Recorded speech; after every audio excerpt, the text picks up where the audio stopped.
What GTA 6 doesn't tell you about owning the game. The GTA 6 release date is confirmed as November 19th, 2026. The $79.99 standard edition price is also verified. Spending $80 on a game you'll never fully own sounds like a bad deal. Most people buying GTA 6 won't think about it that way, but buried inside the terms you click past during setup, Rockstar has already reserved the right to take back the part of the game you'll actually spend most of your time in, and almost nobody talking about this launch is saying it out loud. Grand Theft Auto 6 launches November 19th, 2026, and millions of people are going to hand over their money and feel like they own something. They don't, not entirely, and the part they don't own is the part most of them actually want to play. This video is about what happens to your copy of GTA 6 the moment Rockstar decides the servers are no longer worth running, not the clickbait version where everything disappears overnight. The real version, which is actually more unsettling because it's already happened, quietly, and almost nobody noticed. I've gone through the actual terms of service, the documented history, and the regulatory fight that's happening right now, and there are a few things about owning this game that Rockstar is not going to put in the marketing. We're going to cover the legal reality of what you're buying, the proof that this has already played out once before,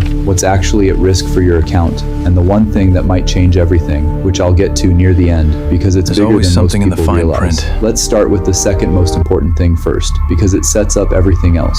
Rockstar has already killed GTA multiplayer twice, and they did it so quietly that most of the gaming community barely flinched. Back in 2020, the online multiplayer for GTA 4 and GTA San Andreas on the original Xbox Live and the PS3 PlayStation Store were shut down. No big announcement, no farewell event. The servers just went dark.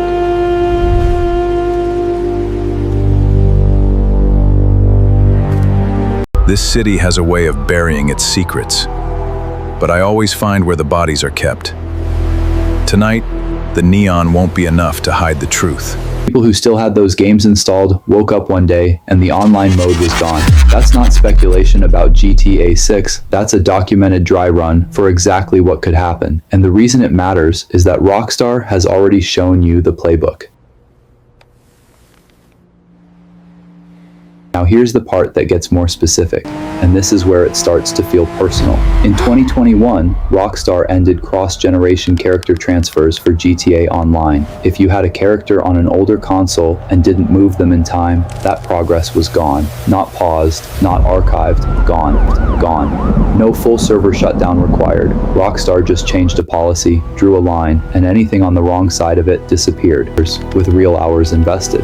So when people ask what a GTA 6 online shutdown would actually feel like, the honest answer is, the story mode for every GTA game has run on local game logic. It lives on the disk or the download, and it doesn't need Rockstar's servers to function. When people talk about GTA 6 being shut down, they almost always mean the online layer. The campaign, the missions, Jason and Lucia, the open world of Leonida, that stuff will almost certainly run forever. So the shutdown risk isn't about losing the whole game. It's about losing the live service layer on top of it, which, for a lot of players, is exactly the part they care most about. Analyst estimates have put GTA Online's lifetime revenue well above $8 billion. The online component is where the real money lives, and that means the stakes for losing access to it are enormous for players who've poured years into it. But here's what makes this feel less like a future hypothetical and more like something that's already decided. And this is the part I want you to sit with for a second. Rockstar's own terms of service already tell you that you never owned GTA Online to begin with. This is where we strike. It's heavily guarded. Buried in the social club and Rockstar terms is language that reserves the right to modify or discontinue online services at any time. The shutdown isn't a betrayal of the contract. In this city, time is the only luxury. Every second counts when you're living on the edge, and the clock never stops ticking. It's written into the contract. When you clicked I agree, you pre-approved it. You gave them permission before the game even shipped. So the question was never, can they do this? The question is just, this city, it has a way of burying its secrets.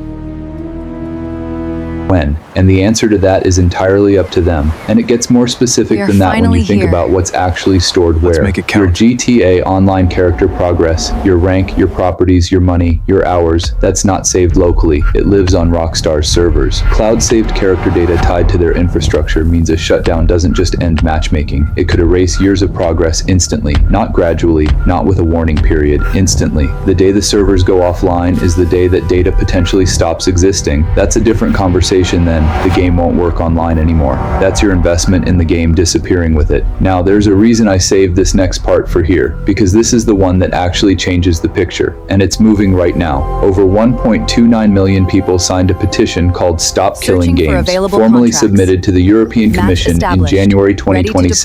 deploy. The Commission issued its formal response on June 16, 2026, after those This is just the beginning. 1,294,188 verified supporters petitioned Brussels to mandate that publishers keep games playable after server shutdowns. The Commission said it cannot impose a legal obligation on game companies to do so, but that's not the end of the story.